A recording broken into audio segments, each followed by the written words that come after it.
why do we want to keep trying to be like the Joneses? We should be more like the Garcias and the Hernandezes, and essentially using what we have as a strength. And so what are those things? It's our culture. It's our families. That's really good. It's our youthfulness. How does it affect you guys? Because you guys are the city of Coachella, but then everybody knows Coachella for the festival. How do you guys deal with that stuff?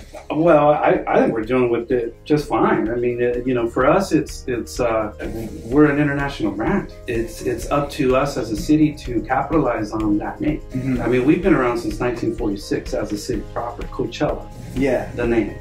And so the festival might have made the name popular, but the name has been here since 1946. You know what I mean? Since we've incorporated. And so for us right now is, a government, a city, we could never spend the type of money to buy that market recognition with the name Coachella. Yeah. So for us, it's taking what has been given to us and what has been enhanced and taking advantage of it. We're not gonna. You guys get a lot of revenue from all the tourism and everything that comes through. We're starting to. What's going on in the city, and here's the interesting thing, is that Coachella is an agricultural city. Mm-hmm. We've always been a city where it was ag. We have a $1 billion economy in ag. We grow 121 commodities in the city. We grow, lettuce and dates and grapes and carrots, and that's our economy. The rest of the Coachella Valley is in tourism.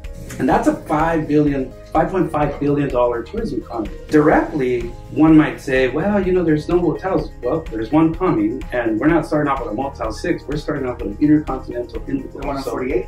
So it's Avenue 48. Yeah. But then at the other end of it, indirectly, but it's also directly, it's that our residents have been part of that economy, been working in the tourism economy forever. I mean, we're the worker bees of the Coachella Valley. Without the city of Coachella and its residents, the Coachella Valley's economy would slow down significantly, whether it be on the ag side or whether it be on the hospitality side, where so many of our residents do work at. So we are involved in it. Now we're starting to benefit from it because hotels are coming in. That's good. And so, and frankly, it's because these hotels want to be associated with that name. Why hasn't there been any motels or hotels before in the city? Or you know what? I think that's been a number of different factors. One has been the type of incentives the city could offer. One has been maybe the lack of infrastructure in these areas.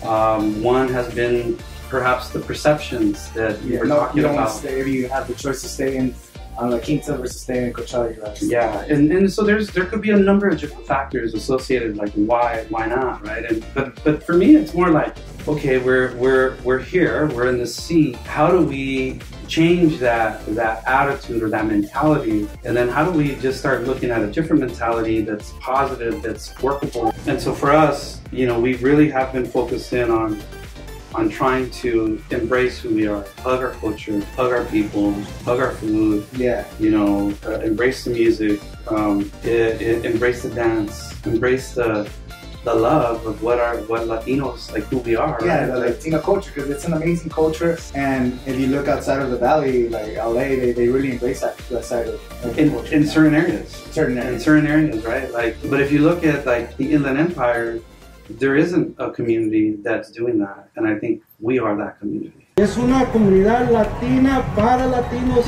y queremos siguiendo ser esa ciudad. So thank you so much for being here, and we hope to see you next year.